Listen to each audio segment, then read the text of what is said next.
Dear Guruji, may he protect us both together. The sacred verses of Upanishads are like prayers. Please help me to understand this prayer. How can I stop my vritti to turn this prayer into mere words or one more theoretical concept? Jatinder, you have referred to one amongst the many Shanti part verses in the Upanishads. The Upanishads open with Shanti part verses.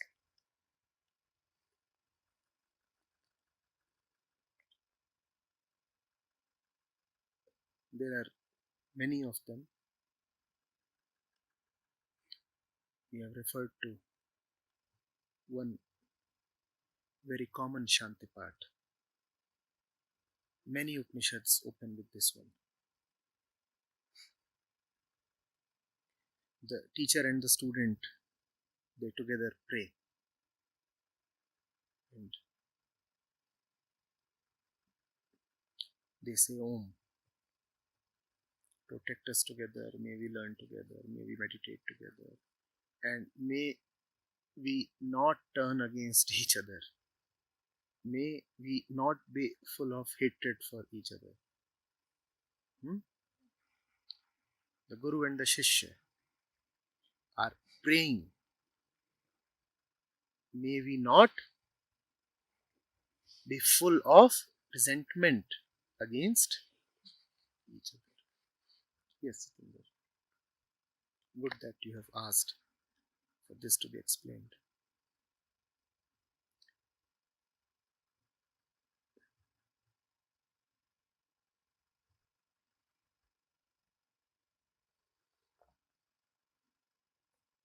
It's a love-hate relationship between the teacher and the student.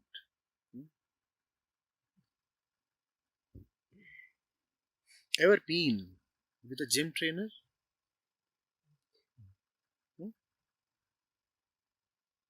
How many of you? Or with a sports coach? How does he feel when he makes you run one more lap after you think you are done? Yes, you think you're done for the day, and he says, one more lap of the stadium, please. How does it feel? You feel delighted and really grateful, do you? How do you feel?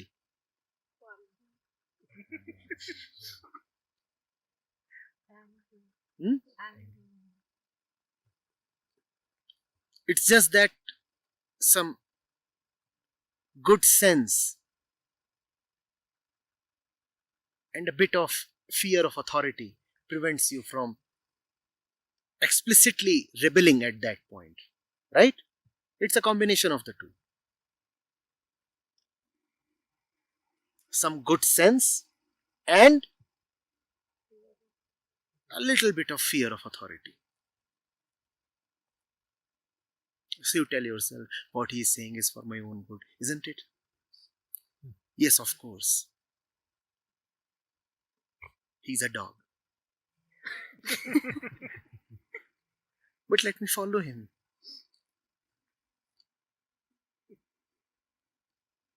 Because I am not a dog. I know where my interest lies.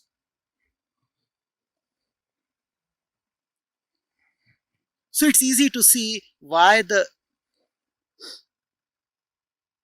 student is likely to hate the teacher. The teacher is not a supporter of the student. The teacher does not help in the furtherance of the student.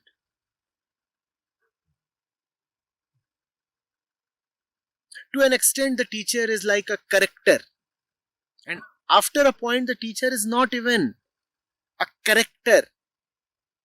He is straight away a destroyer.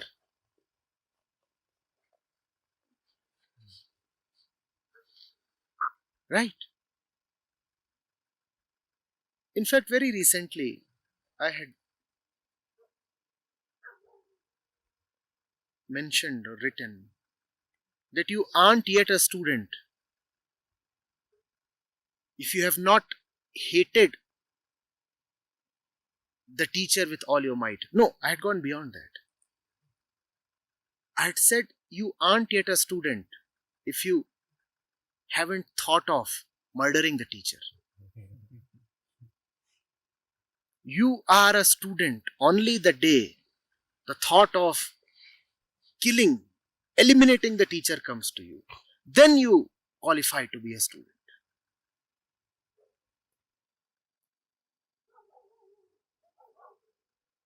Because if the teacher is really hitting the mark, then there would be an intense recoil from your side. If that recoil is not happening, it means either the teacher is missing the mark or you are shrewd enough to protect yourself.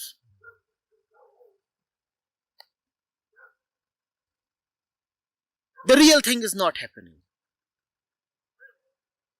The arrow is not hitting the jackpot.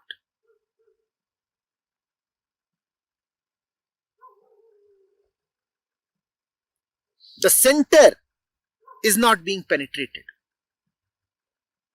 And when the center is penetrated, it is not always sweets and roses. When the center is penetrated, it hurts. It hurts badly. The ego has been delivered a crushing blow. What do you think? It will come with honey and perfumes? Huh? What is it going to do? You have just slapped somebody hard. It's not even a mere slap. It's a fatal blow. What do you expect? Retaliation. All kinds of retaliations. The retaliation is not always overtly violent. There can be subtle violence as well. The teacher is trying to bring about a fundamental change, and you keep resisting that change. This is subtle violence towards the teacher.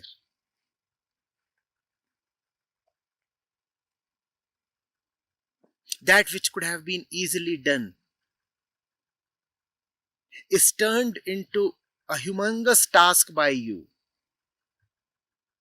And the result is that the teacher has to put in 20 times his energy than is needed.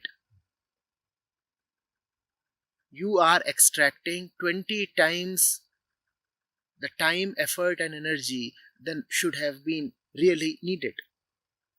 This is your subtle retaliation. You are saying, "Sir, you are destroying my world. I will destroy yours. You have turned my life into a hell. Do you think I will let you sleep in peace? I won't."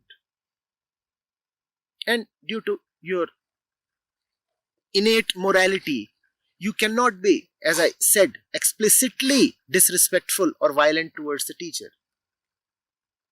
So you try hidden, crooked,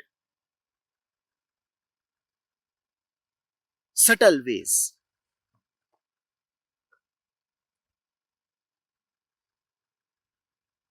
Whether your ways are gross or fine, the intention is the same.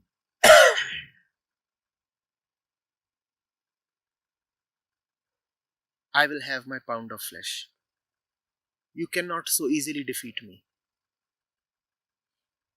Even if I have to go down, I will go down fighting. If you love me so much, come on, invest more energy on me. Give me more time.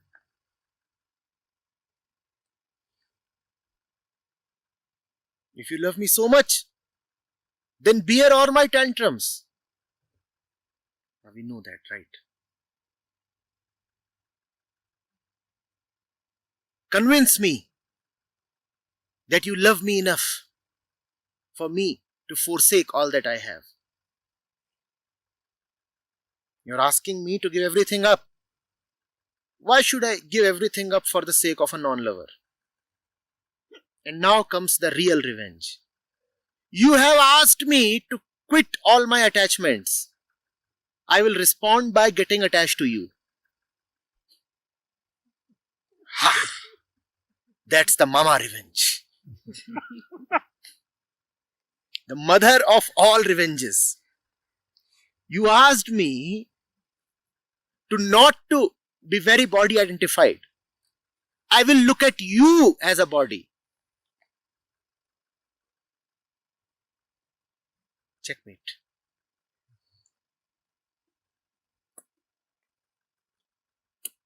That kind of thing cannot come but from a point of retaliation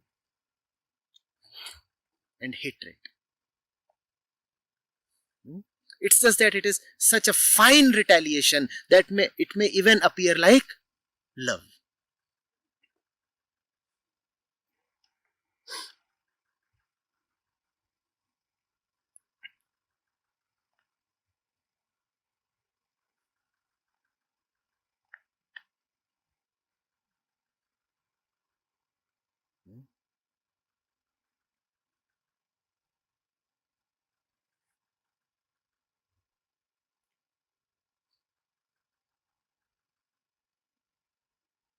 And now you must ask,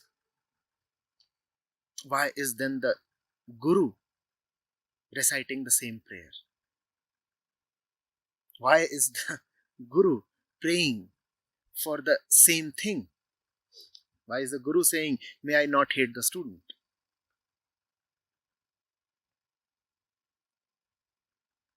You must understand this.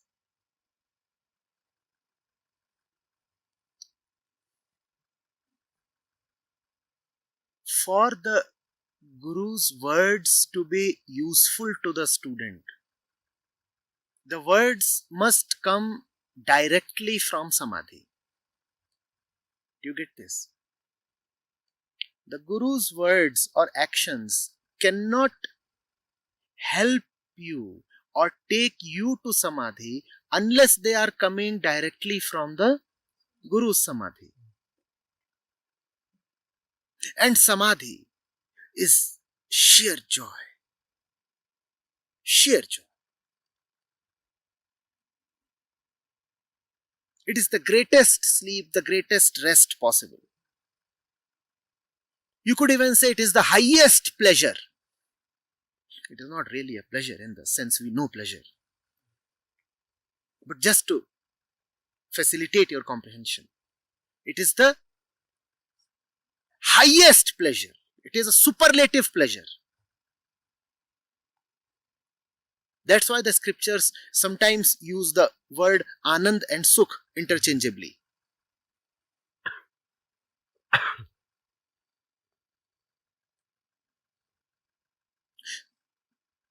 That's where the Guru is residing. Where? In his abode of Samadhi. Total relaxation, deep sleep.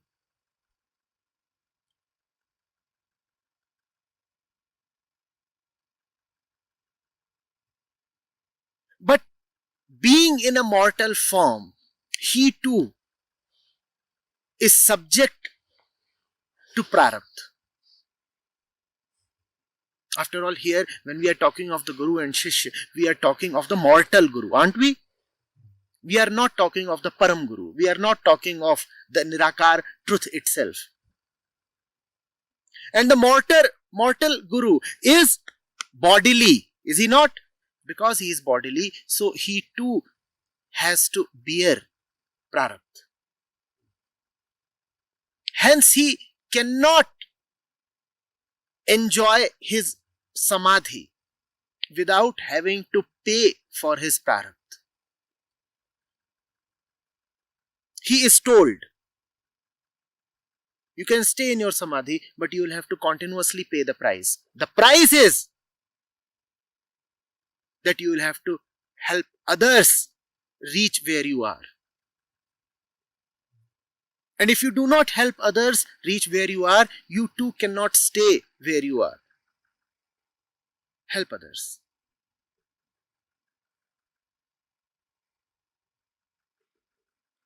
So the fellow has to speak.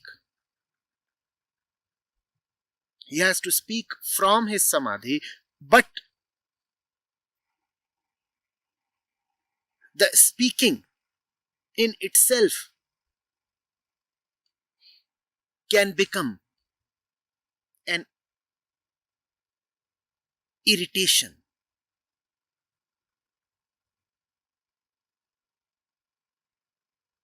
A load.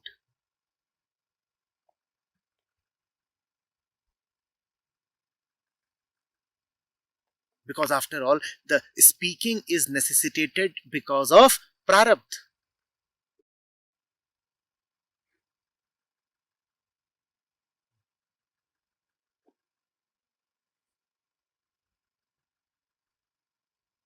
But then remember that this narration is the next thing to nature. Narration is not nature. Narration of even God is not nature. Only God is nature. Narration of God comes second best, comes next to God.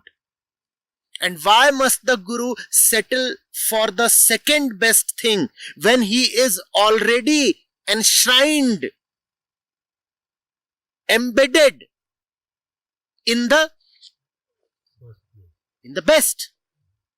So in a sense, the Guru has to step down, come down. He has to relinquish his inner depths for a while.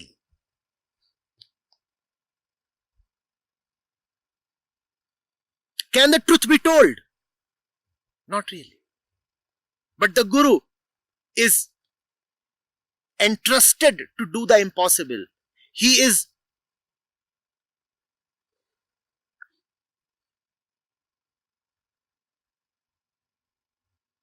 made responsible to tell the truth. Now the truth cannot be told. You see how difficult is the work of the Guru? Now from an easy place, when he is sleeping in the truth, he has been made to do an utterly difficult task. And what is that difficult task?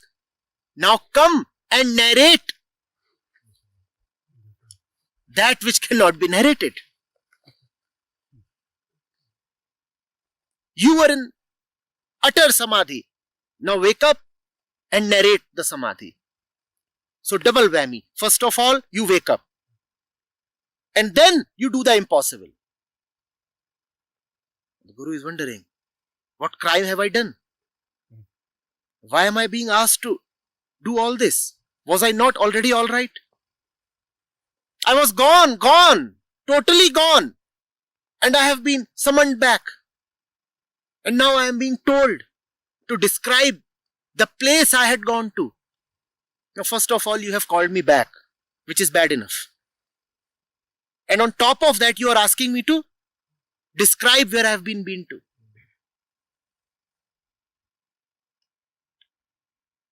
Coming back is bad enough. And being asked to describe what you have seen is worse. That's the predicament of the Guru. you would understand why he would face a certain irritation. It's just that his compassion overrides his irritation. But one should never underestimate Maya. Sometimes it may happen that irritation can get the better of compassion. And then one would not know who is the guru and who is the student.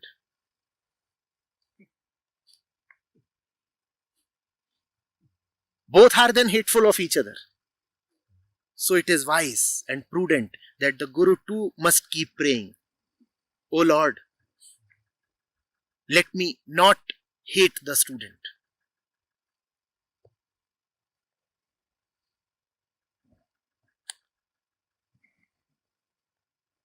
Hmm?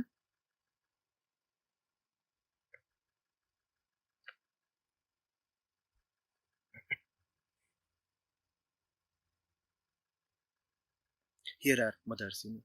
Suppose the mother is a PhD. Hmm? And she is doing some utterly important research work. And she is a PhD in the languages. Her doctorate is in the languages. She is an utter master of the languages. And then there is the kid.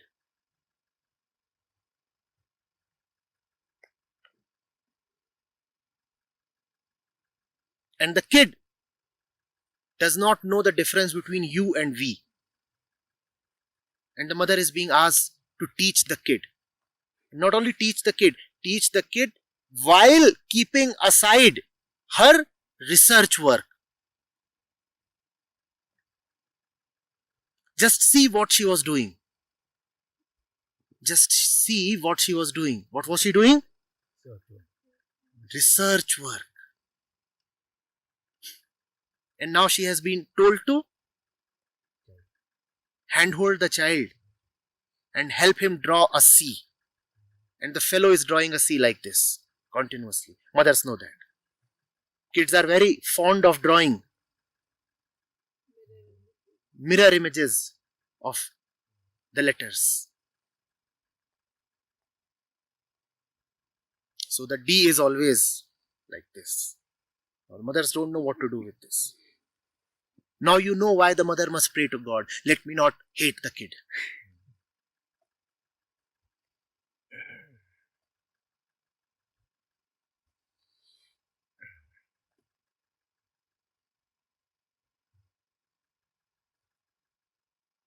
Hmm?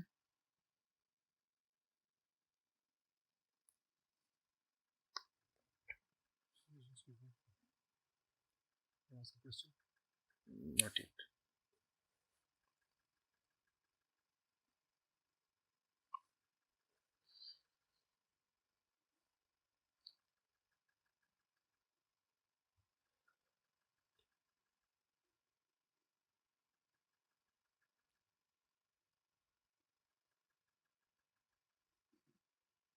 Clear?